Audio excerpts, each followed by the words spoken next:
അമ്മ ഇന്ന് എന്തുണ്ടാക്കും? എനിക്ക് വെജിറ്റബിൾ ബിരിയാണി മതി. അങ്ങനെ നമ്മൾ അരി കഴുകി വെള്ളത്തിയിട്ടു. അതിനുശേഷം കിഴങ്ങ് കട്ട് ചെയ്തു. പിന്നെന്താ ബീൻസ് കട്ട് ചെയ്തു, ക്യാരറ്റ് കട്ട് ചെയ്തു.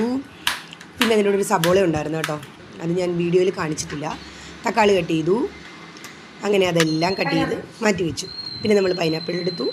നേരത്തെ കട്ട് ചെയ്ത് മാറ്റി വെക്കുവാണെങ്കിൽ പിന്നെ എളുപ്പമാണല്ലോ. അപ്പോൾ പിന്നെ അതും അങ്ങ് കഴിഞ്ഞു. പിന്നെന്താ ഞാൻ ചെയ്തുകൊണ്ടിരിക്കുന്നതിനിടയ്ക്ക് ശിവാനി മാതള നാരങ്ങ അതും കഴിച്ചുകൊണ്ട് വന്നു. ഞാനപ്പോൾ പൈനാപ്പിളിൻ്റെ കൂമ്പ് അവൾക്ക് വേണമെന്ന് ചോദിച്ചു, അവൾക്കും കൊടുത്തു, ഞാനും കഴിച്ചു. അങ്ങനെ പിന്നെന്താ അതിൻ്റെ ഇൻഗ്രീഡിയൻസൊക്കെ പാൻ വെച്ചിട്ട് നെയ്യ് ചൂടാക്കി അതിനകത്തോട്ട് ഏലക്ക, പട്ട, ഗ്രാമ്പൂ എന്നിവയെല്ലാം തട്ടിക്കൊടുത്തു ഗൈസ്. പിന്നെ വെജിറ്റബിൾ ആഡ് ചെയ്തു. അങ്ങനെ വെജിറ്റബിളെല്ലാം നമ്മൾ അതിനകത്ത് തട്ടിയിട്ട് കൊടുത്തു. എന്നിട്ട് അതിൻ്റെ പച്ചമണം മാറാൻ നമ്മളൊന്ന് മൂടി വെച്ചു. അതിനുശേഷം നമ്മൾ മഞ്ഞൾപ്പൊടി ഇട്ടു, മല്ലിപ്പൊടി ഇട്ടു, മുളക് പൊടി ഇട്ടു, ഗരം മസാല ഇട്ടു, കുറച്ച് പെപ്പർ പൊടി ഇട്ടു.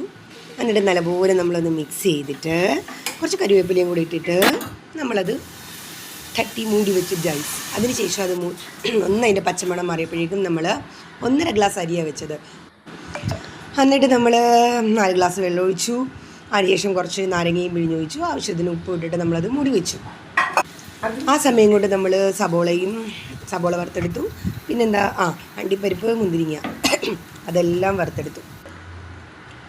പിന്നെ അങ്ങനെ നമ്മുടെ റൈസ് വെന്തതിന് ശേഷം നമ്മൾ പൈനാപ്പിളും ഫ്രൈ ചെയ്ത് വെച്ചിരുന്ന കാഷ്യൂനട്ടും മുന്തിരിങ്ങയും എല്ലാം നമ്മൾ വെച്ചു തട്ടിക്കൂട്ടി.